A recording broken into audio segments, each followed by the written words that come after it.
On behalf of the Inner Wheel Club of Coventry, I'd like to welcome you all to our meeting, and our guest speaker today is Bev from Project Gambia. I always get the wrong way round.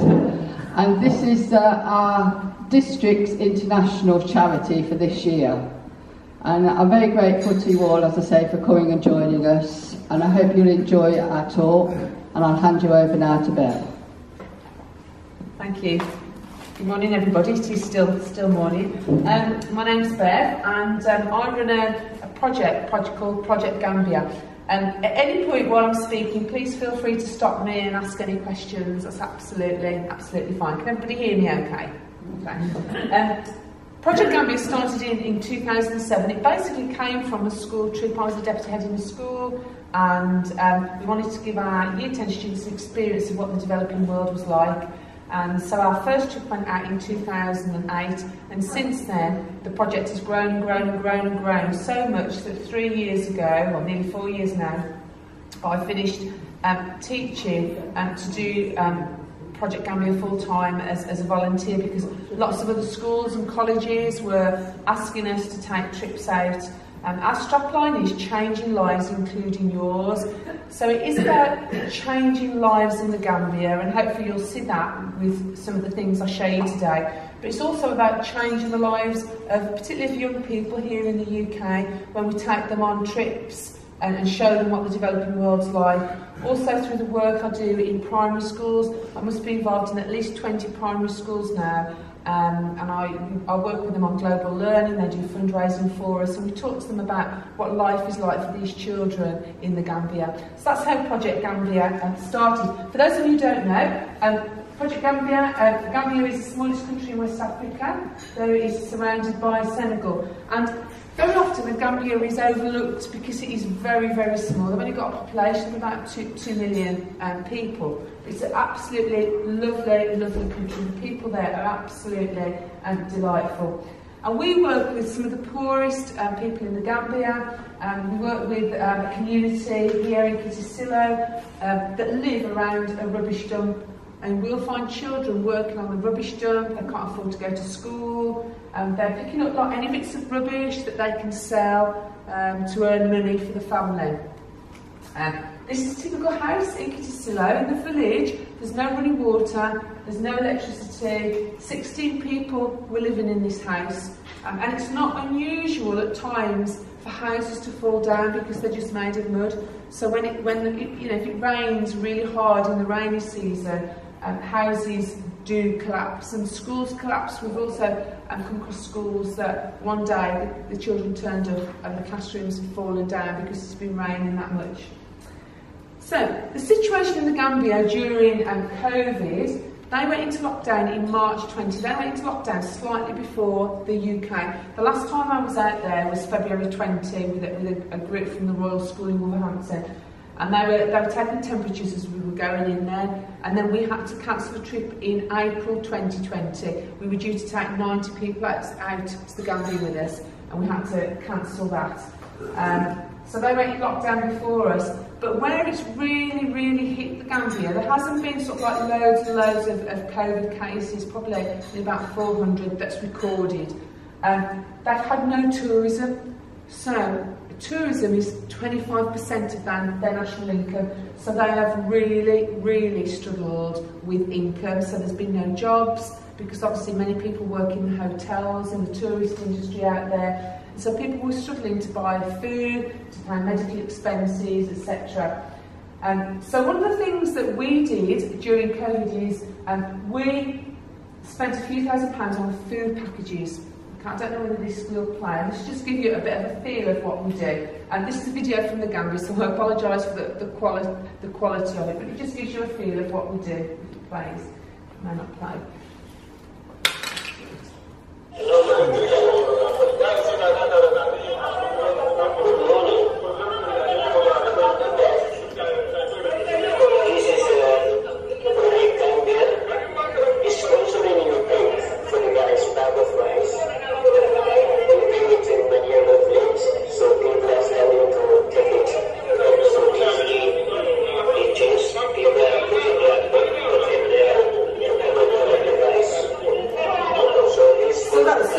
Paddy Island, what we did, send food packages there to a really poor village there. We also supplied Kitty with food packages as well. A food package cost us about £33, and that included rice, you'll see some soap there, beans, oil, and we put a package together like for a family that would feed a family for a few weeks. So that's one of the things that we did, and here's some of the families in Kitty receiving their food packages. There you go, that's Kitty. Okay, we've also paid medical expenses. This little lad called Usman had a really bad sort of like throat infection in his neck, so parents have got no money. So one of the things that we did was paid for medical expenses for various people, and some of the schools that we worked in. The schools in the Gambia most of them are fee-paying schools, and so if the children are in school, the teachers aren't getting paid. So some of the schools that we work in, we paid the salaries of some of the teachers while the schools were in lockdown, because otherwise their families would have had no money, no food, nothing at all. So that's something else that we did during lockdown. And one of the things that we've been really conscious of during lockdown is just making sure the charity keeps moving forward. It's been really, really tough for charities because obviously there's been no fundraising opportunities, you know, and money in the UK has been tight as well, hasn't it, with people being on furlough.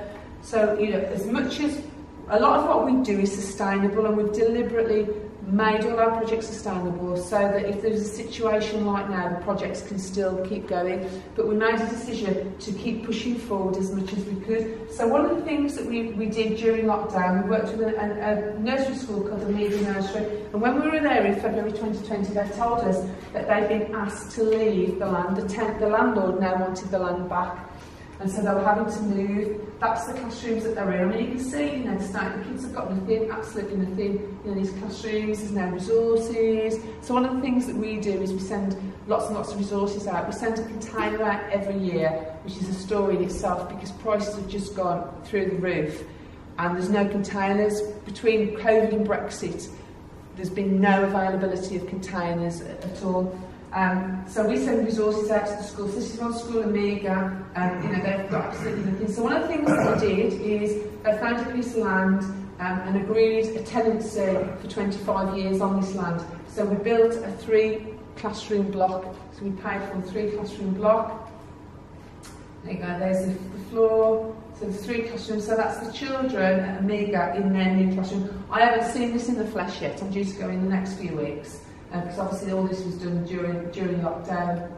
And obviously we had to build a toilet block because the children couldn't go to school unless there was a toilet block.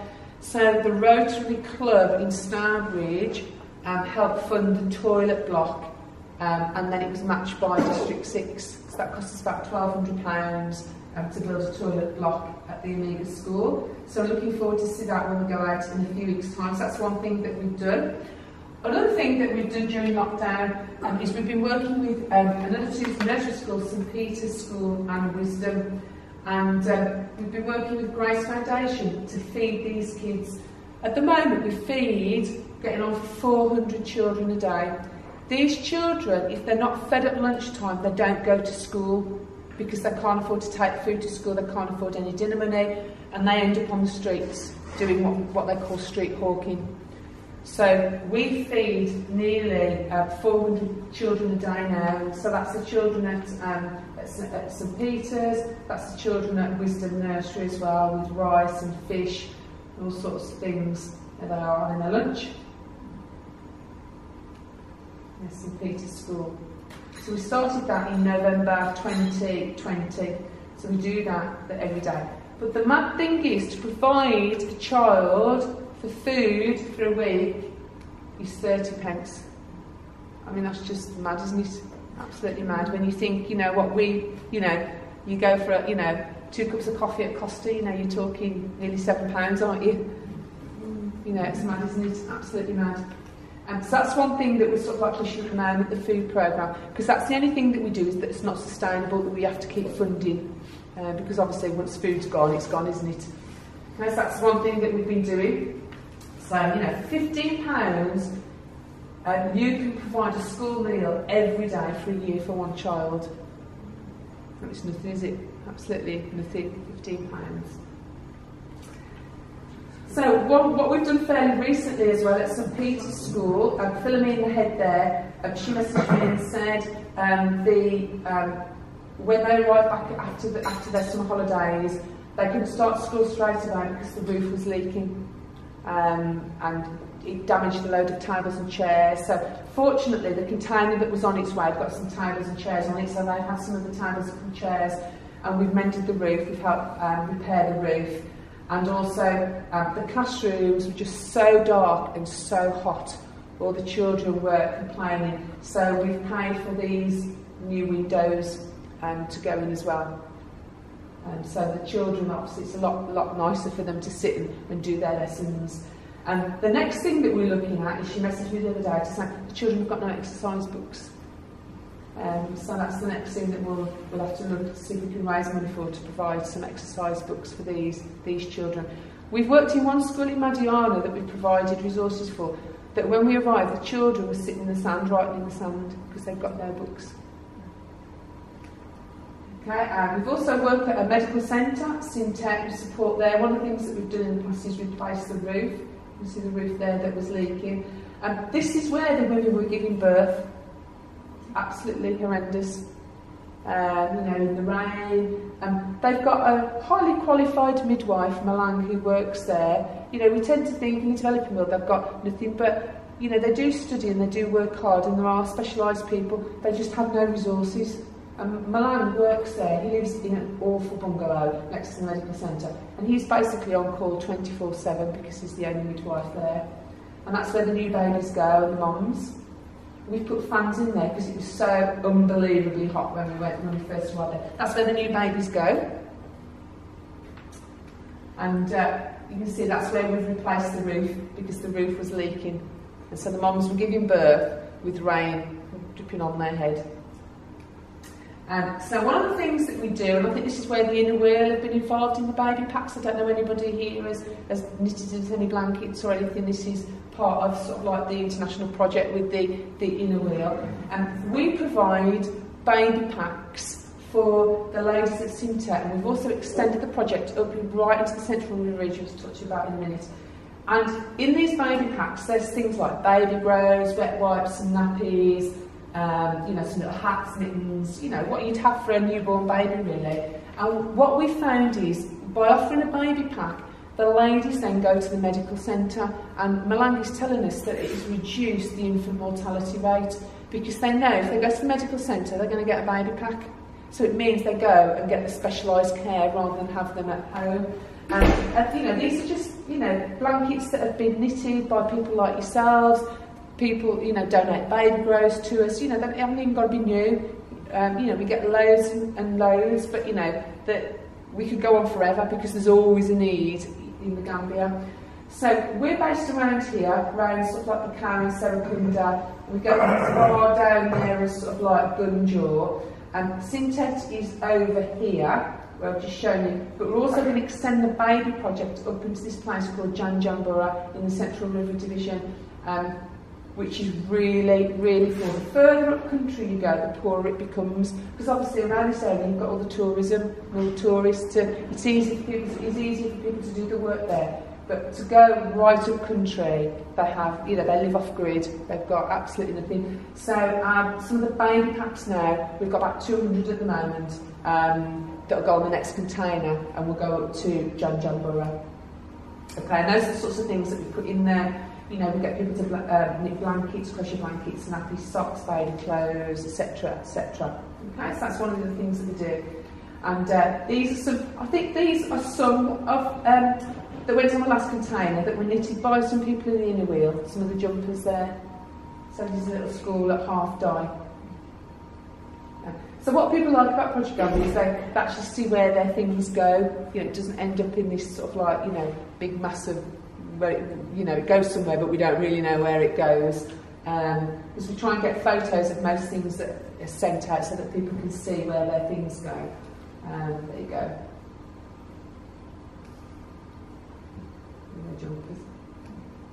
And one of the things that we also do is we run a solar light project in Kittisilo. In Kitty they were using candles which are really expensive and dangerous for the children. So we donated a load of solar lights, and for example, if we pay, in the Gambia, the currency is Dalasi. If we pay 300 Dalasi for a solar light, we rent these, well, we don't, they're rent really, but then they own them when they've paid the amount. So instead of paying like 30 Dalasi a week for a candle, they can rent a solar light for 10 Dalasi. And then when they've paid maybe 400 Dalasi, they then own the light. And then the committee that runs the programme out there, the village committee, then when they've collected all that money in, they buy more solar lights. So you see what I mean about, we try and set projects that are sustainable. So we give them almost like a start-up, and then they set it up in a way that it becomes sustainable. So these are some of the lights in Kitty where, like I said, they've got no electricity at all. There you go. Our latest project that is due to be launched in the Gambia in the next few weeks when I arrive is called the Let's See Red project, which is a menstrual health project. So I'll just show you the video if it plays. Many girls in the Gambia, menstruation means using all bits of cloth, pieces of paper, and often missing school. Through the Let's See Red project, Project Gambia aims to change this both for a safe, hygienic, and dignified alternative.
Having a period is a major issue.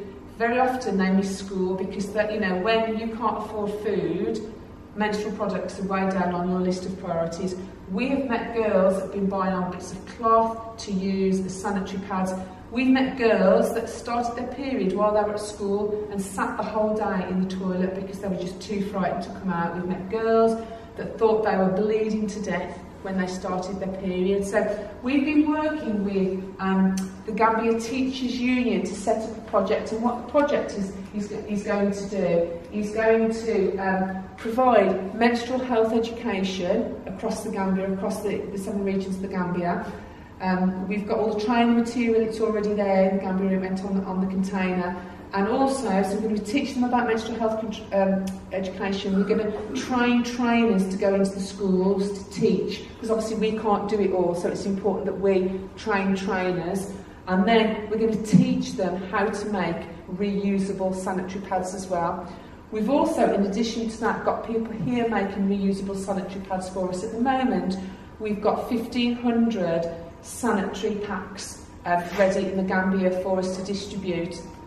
A sanitary pack consists of 7 or 8 reusable sanitary pads, a pair of pants and some soap. And those reusable sanitary pads will last about 2 or 3 years.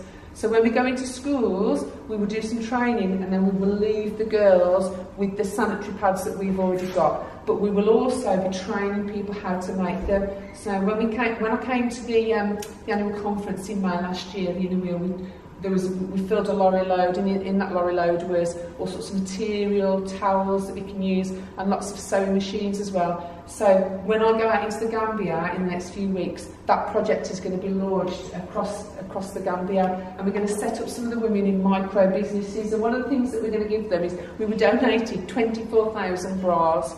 They're desperate for bras, you wouldn't believe it, honestly. So that's what 24,000 bras looks like, and they haven't all gone. So what we're going to do is set up some women in business. They can have some of the bras to sell, and then use that money to help buy material, and they will make reusable sanitary pads and sell those. So they set up a little business, that sort of thing. So that's what we're about to do. So we've been asking for donations of clothes and thread, needles, that sort of thing for the Let's See Red project. And that's the container that we send out every year. It costs us, at the moment, it's costing us about £5,000 to send a container out. You know, we're only a small charity, you know, so I could fill 3 or 4 containers every year, but we just haven't got the finance to do that. And these are all the Christmas shoe boxes. This year we've had over 1,000 Christmas shoe boxes that we've sent out, and there's some of the children receiving some of their Christmas shoe boxes in the different schools we work at. And if you want more information on the project, there's lots more I could talk about. I've just picked out some of the things that we do. We've got a sponsored child programme. We sponsor 55 children to go to school in Hanaviv. That's the Hanaviv school. We've helped, that's their playground, their classrooms. So one of the things that we've done there, all the tables were broken and the floor was broken up. We've started refurbishing the classrooms. Some of the students that we take out, that's what they do, refurbish the classrooms. So you can see we've replaced the floor, and that's all they had in their yard. So one of the things that we've done is we've cemented their yard again. We've provided lots of playground toys, things we put in the container like little scooters and slides, and replaced a toilet block there as well, because that was their toilets. But I have warned the head teacher, won't be tired when I go in April if the toilets are dirty. And one of our next projects will be this school in Gunjur, we think. This school just fell down in the middle of the night. There you go. And so the children are being taught in like makeshift, right, you know, shacks really. So that will be probably our next project that we'll be looking at. So that's what I'm talking to a lot of the schools that were involved in the clubs. So that's basically a whistle-top tour of Project Gambia and what we do. You know, thank you for inviting me, and thank you for your support. We've had loads and loads of stuff from Inner Wheel District 6, and we've had some support from some of the Rotary clubs in District 6 as well, which has, you know, been brilliant really. We're just a small local charity, just doing, you know, the best that we can, trying to make a difference to, you know, these kids' lives in the Gambia, but also challenge young people and adults and children here about, you know, what their role is as a global citizen and what they can do, you know, what they can do to help. One of the things that I always say to the children, because when we take them, they always feel bad, and they say, oh, we've got so much, and I always say to them, you know, you shouldn't feel bad about what you've got. You know, your parents have worked hard to earn that money, but live life generously, live life with an open hand, be generous with what you've got. So, thank you very much. Thank you very much. Has anybody got any questions before we go forward? Has anybody? What's the programme of family planning? Is there a programme of family planning? There is, and in schools they are. There is a programme. They are taught in schools about family planning, and there has been a big push, you know, to say, like particularly young people, if you're having sex, you must use protection.